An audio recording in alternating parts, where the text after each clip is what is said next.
बिना एक भी पल सोचे उस तेज बहती नदी में छलांग लगा दी। पानी की एक जोरदार आवाज आई और उसका शरीर उन खौफनाक लहरों में समा गया।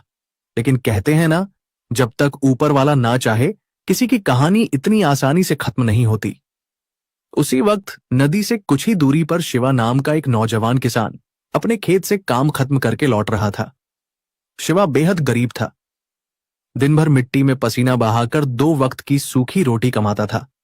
उसके कपड़े फटे और पुराने थे, पैरों में चप्पल तक नहीं थी, लेकिन उसका दिल सोने से भी ज्यादा खरा था। अचानक तेज हवा के बीच शिवा को पानी में किसी के गिरने की छप छप आवाज सुनाई दी। उसने ध्यान से देखा तो लहरों के बीच एक इंसान डूब रहा था। बिना यह सोचे कि पानी कितना गहरा है या नदी का बहाव कितना जानलेवा है, शिवा ने अपनी जान की परवाह के बिना पानी में छलांग लगा दी। लहरें बहुत खूंखार थीं। वो शिवा को भी अपने साथ बहा ले जाना चाहती थीं, लेकिन एक किसान जो बंजर जमीन का सीना चीरकर फसल उगाना जानता है, वो मौत से इतनी आसानी से हार कैसे मान लेता। उसने पूरी ताकत से गोता लगाया और अंधेरे पानी में डूबती हुई अंजलि का हाथ कसकर पकड़ लिया। पानी के खिलाफ एक लंबी लड़ाई लड़ने के बाद अपनी सांसें टूटने से ठीक पहले वो किसी तरह अंजलि को खींचकर किनारे पर ले आया।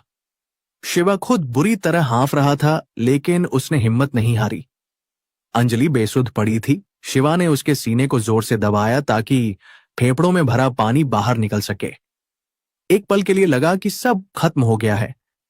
सांसें रुक चुकी थीं, लेकिन तभी चमत्कार हुआ। अंजलि ने जोर से पानी उगला और खांसते हुए अपनी आंखें खोल दी। शिवा की जान में जान आई। उसने राहत की एक लंबी सांस ली। अंजलि ने धीरे धीरे अपनी भारी आंखें खोली। उसने देखा कि सामने एक गरीब मिट्टी से सना हुआ लड़का खड़ा है, जिसने अपनी जान पर खेलकर उसे बचाया है।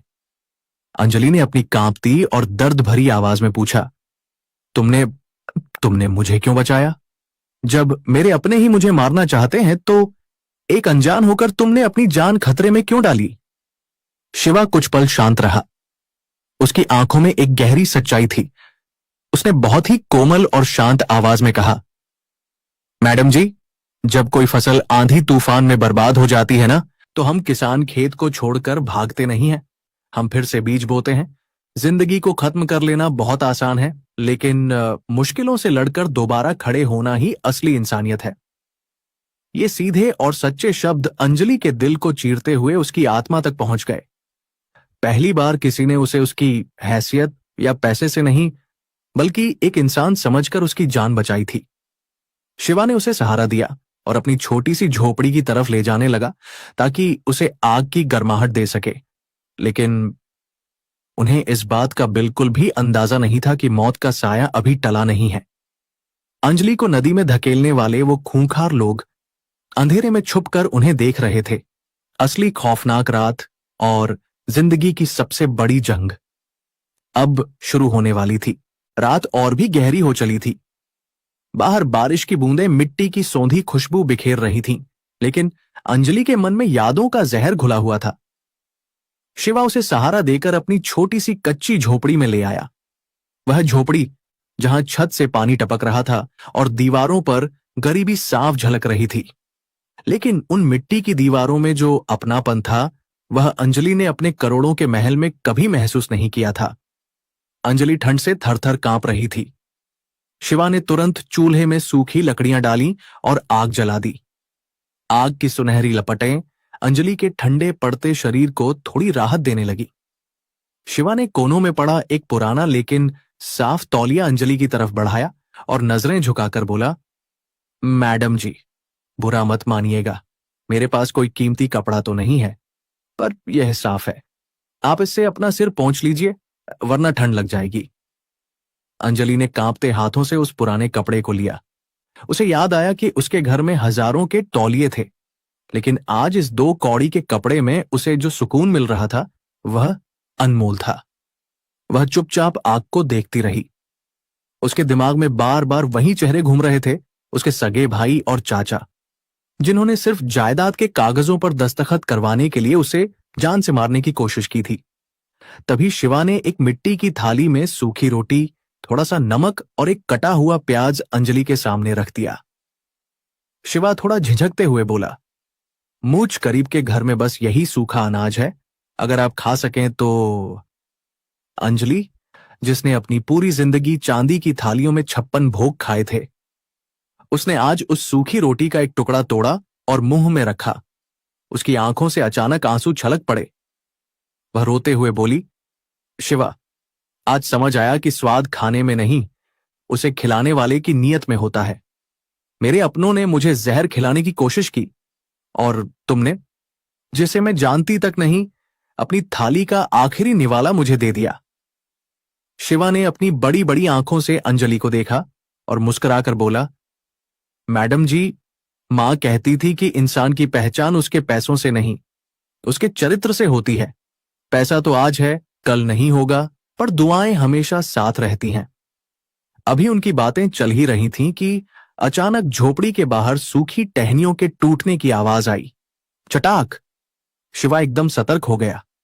उसकी मुस्कुराहट गायब हो गई और उसकी जगह एक रक्षक की गंभीरता ने ले ली।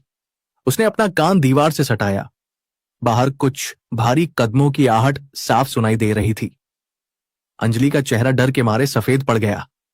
वह फुसफुसाकर बोली, शिवा, वो लोग यहां आ गए, वो मुझे नहीं छोड़ेंगे।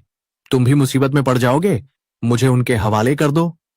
शिवा ने तुरंत अपनी हाथ वाली कुल्हाड़ी उठाई और अंजलि की आंखों में आंखें डालकर बोला, एक किसान अपनी फसल की रक्षा के लिए अपनी जान दांव पर लगा देता है, और आपने तो इस गरीब की झोपड़ी में शरण ली है।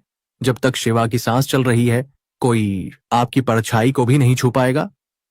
तभी झोपड़ी के दरवाजे पर एक जोरदार लात पड़ी। धड़ाम! दरवाजा थोड़ा सा हिल गया। बाहर से एक भारी और खौफनाक आवाज आई, ऐ लड़के, दरवाजा खोल, हमें पता है वह औरत अंदर ही है। अगर अपनी खैर चाहता है तो उसे बाहर निकाल दे, वरना इस झोपड़ी के साथ साथ तुझे भी राख कर देंगे। अंजलि डर के मारे कोने में सिमट गई। शिवा ने दरवाजे के पीछे की कुंडी को और कस लिया। बाहर खड़े लोग सिर्फ गुंडे नहीं थे, वो अंजलि के अतीत के वो राक्षस थे जो उसकी जान के भूखे थे। रात का सन्नाटा अब चीखों और धमकियों में बदलने वाला था। शिवा अकेला था और बाहर हथियारों से लैस 4-5 लोग। क्या एक निहत्था किसान उन दरिंदों का सामना कर पाएगा? क्या अंजलि की जिंदगी फिर से अंधेरे में डूब जाएगी? बाहर खड़ी मौत अब और इंतजार करने के मूड में नहीं थी। अचानक धड़ाम की एक और कान फाड़ देने वाली आवाज हुई और झोपड़ी का कमजोर दरवाजा टूटकर जमीन पर गिर पड़ा। दरवाजा गिरते ही ठंडी हवा का एक झोंका अंदर आया, जिसने चूल्हे की आग को और भड़का दिया। सामने 4 गुंडे खड़े थे। उनके चेहरों पर शैतानी हंसी थी और हाथों में लोहे की रॉड और डंडे चमक रहे थे। उनमें से एक, जो उनका लीडर लग रहा था, एक कदम अंदर आया और अंजलि को देखकर क्रूरता से हंसा। अरे वाह, शहर की करोड़पति मालकिन आज इस सड़ी हुई झोपड़ी में चूहे की तरह छिपी है। चल, चुपचाप हमारे साथ चल, तेरे चाचा जी कागज लेकर तेरा इंतजार कर रहे हैं। अंजलि डर के मारे कांपने लगी, लेकिन तभी शिवा एक चट्टान की तरह अंजलि और उन गुंडों के बीच आकर खड़ा हो गया। उसके एक हाथ में लकड़ी काटने वाली कुल्हाड़ी थी और आंखों में बिना किसी डर की एक तेज चमक। पीछे हट जाओ। शिवा की आवाज में कोई घबराहट नहीं थी, बल्कि एक ऐसी दहाड़ थी जिसने गुंडों को भी एक पल के लिए चौंका दिया। जब तक मेरे शरीर में खून की आखिरी बूंद बाकी है, तुम लोग इस चौखट के पार नहीं आ सकते। गुंडों का लीडर जोर से हंसा। अरे ओ फटेहाल किसान, अपनी औकात देख और हमारा रास्ता छोड़ दे, वरना इसी झोपड़ी में तेरी कब्र बना देंगे। लेकिन शिवा अपनी जगह से 1 इंच भी नहीं हिला। लीडर ने गुस्से में आकर अपना डंडा शिवा के सिर की तरफ घुमाया। शिवा ने फुर्ती से उसे कुल्हाड़ी के डंडे से रोका और पूरी ताकत से उस गुंडे को लात मारकर जमीन पर गिरा दिया। अब झोपड़ी के अंदर एक खौफनाक लड़ाई शुरू हो गई। शिवा अकेला था, लेकिन वह किसी भूखे शेर की तरह लड़ रहा था। उसने एक गुंडे के हाथ से लोहे की रॉड छीन ली और दूसरे को जोरदार टक्कर मारी। अंजलि एक कोने में सिकुड़ी हुई यह सब देख रही थी। उसे अपनी आंखों पर विश्वास नहीं हो रहा था कि एक लड़का, जिसे वह जानती तक नहीं, उसकी खातिर मौत से मोल ले रहा था। लड़ाई अब भयानक हो चुकी थी। तभी पीछे से एक गुंडे ने शिवा की पीठ पर लोहे की रॉड से जोरदार वार किया। खट खट खट। शिवा लड़खड़ाकर घुटनों के बल जमीन पर गिर पड़ा। उसके सिर से खून बहने लगा और चेहरे पर दर्द छा गया। शिवा! अंजलि चीख पड़ी। वह उसकी तरफ भागना चाहती थी, लेकिन डर ने उसके कदम रोक रखे थे।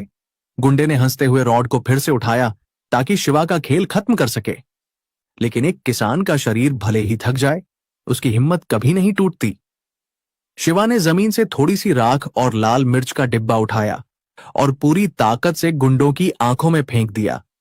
आ आ हा, मेरी आंखें! गुंडे दर्द से चीखने लगे और अपनी आंखें मलने लगे। यही वह मौका था। शिवा दर्द से कराहते हुए खड़ा हुआ। उसने अंजलि का हाथ कसकर पकड़ा और चिल्लाया, भागो मैडम जी, पीछे वाले रास्ते से। दोनों ने झोपड़ी के पीछे का कच्चा दरवाजा खोला और वे बाहर निकल गए। बाहर मूसलाधार बारिश शुरू हो चुकी थी।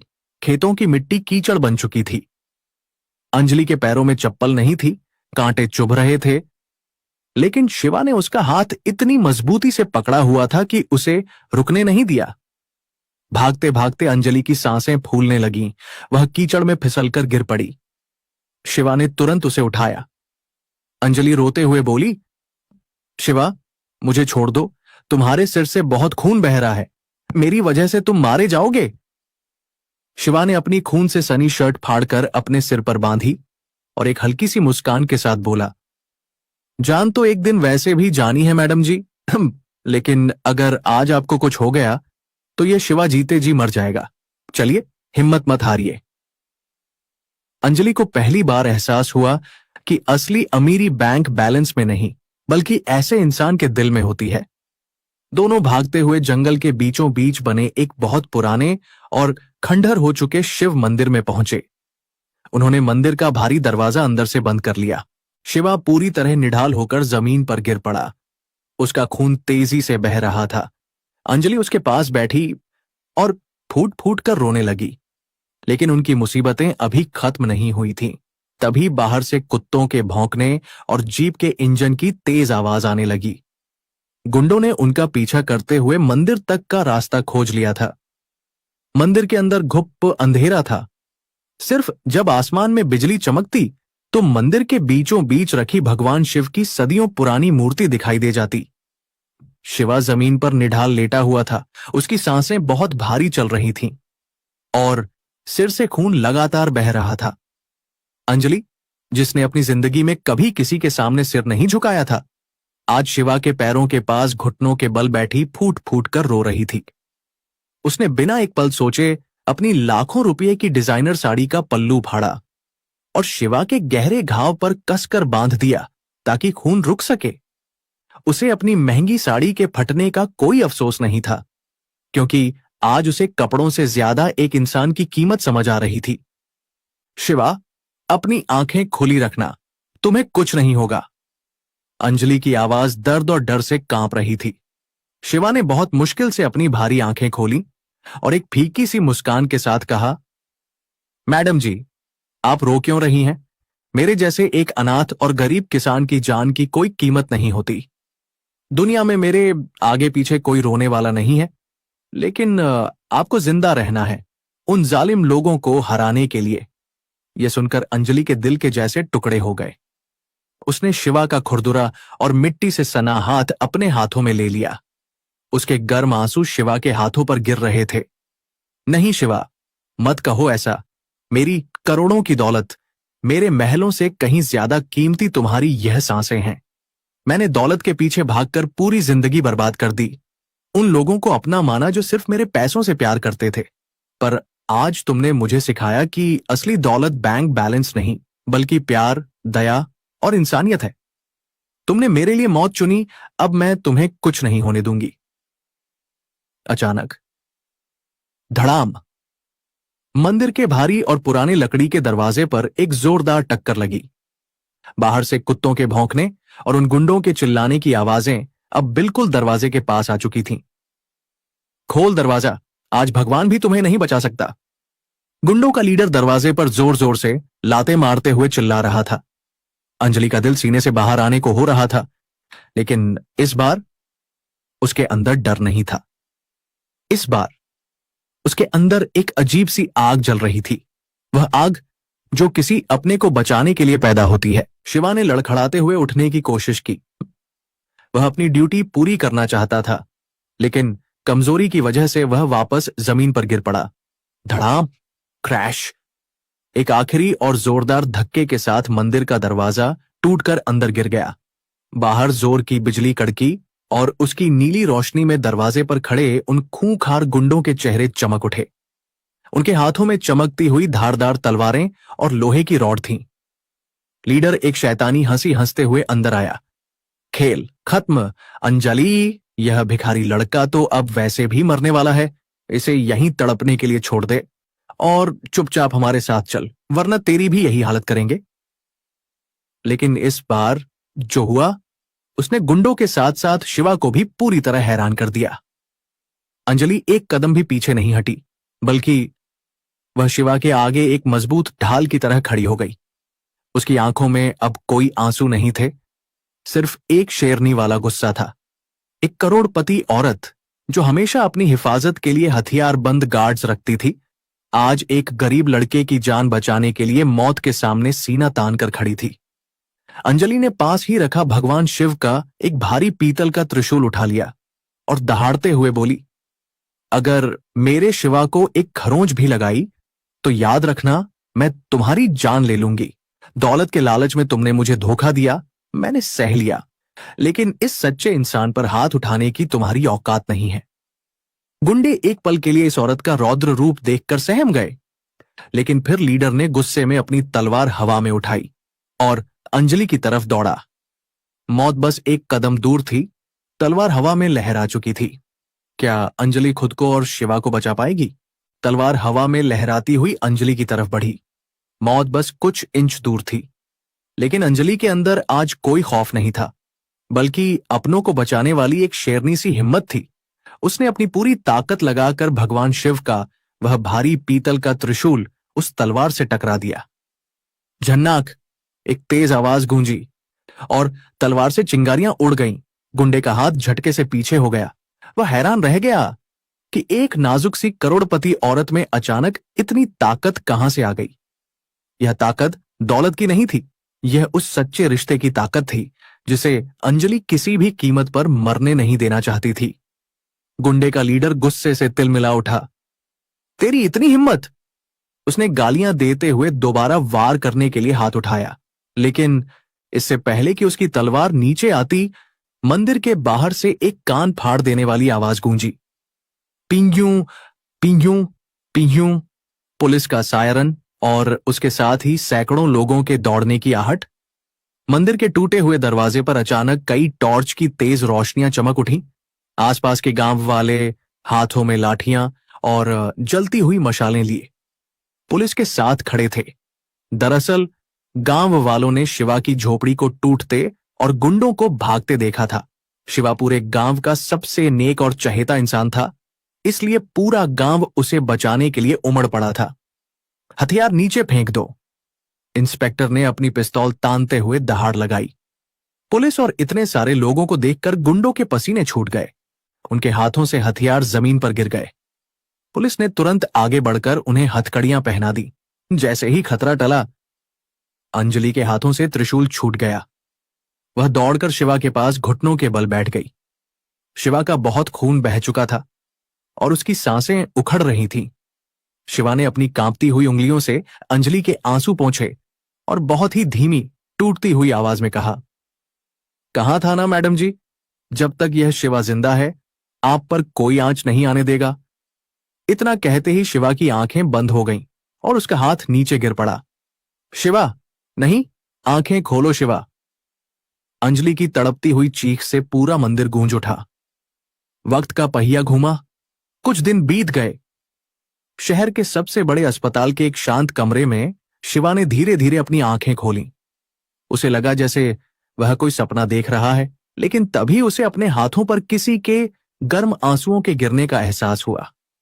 उसने मुड़कर देखा, पास ही अंजलि बैठी थी, लेकिन यह वह घमंडी और सोने हीरों से लदी अंजलि नहीं थी। उसने एक बहुत ही साधारण सा सूती कपड़ा पहना हुआ था। चेहरे पर कोई बनावट नहीं थी, लेकिन आज वह दुनिया की सबसे खूबसूरत औरत लग रही थी।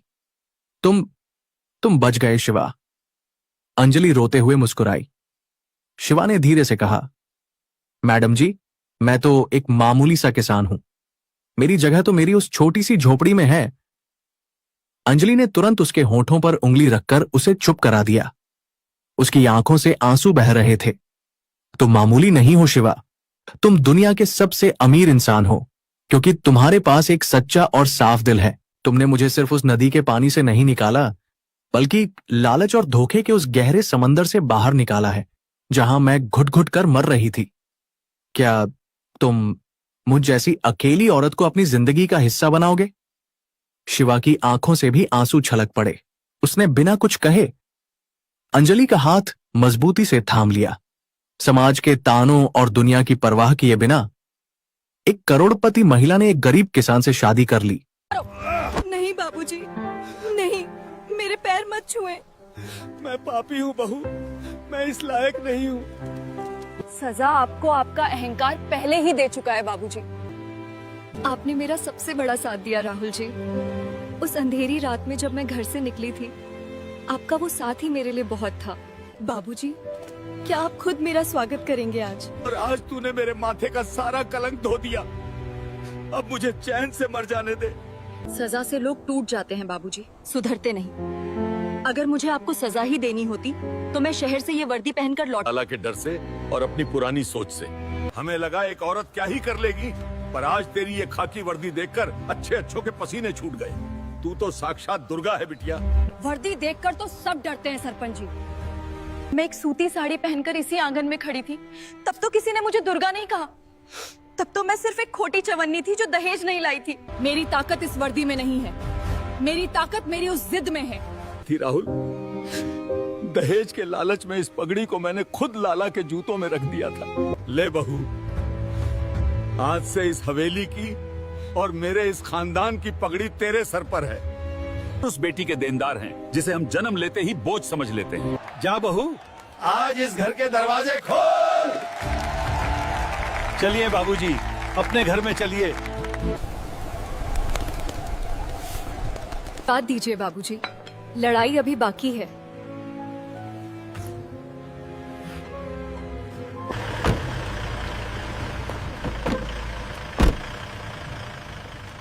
इसमें तो जिले के कई सफेदपोश नेताओं का पैसा लगा है।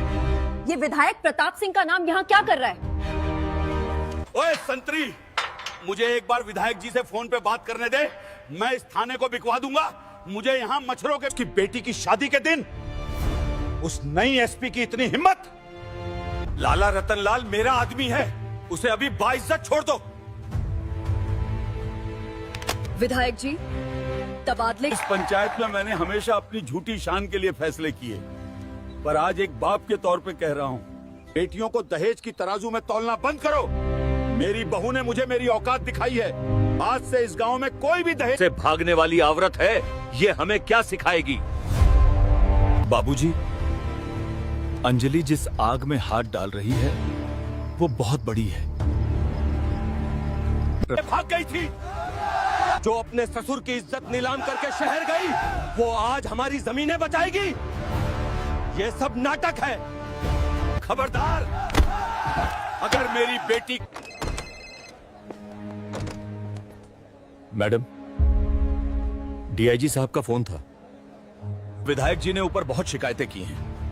वो कह रहे हैं कि आप बिना वारंट के नेताओं के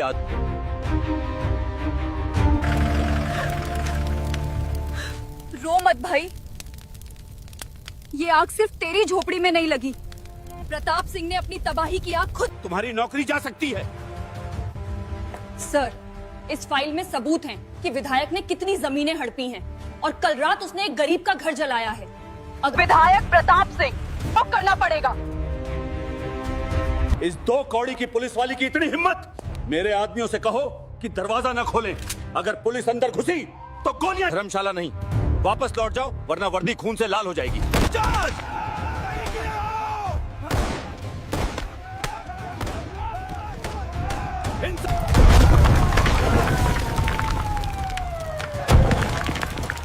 कोई सबूत नहीं बचेगा। कोई सबूत नहीं।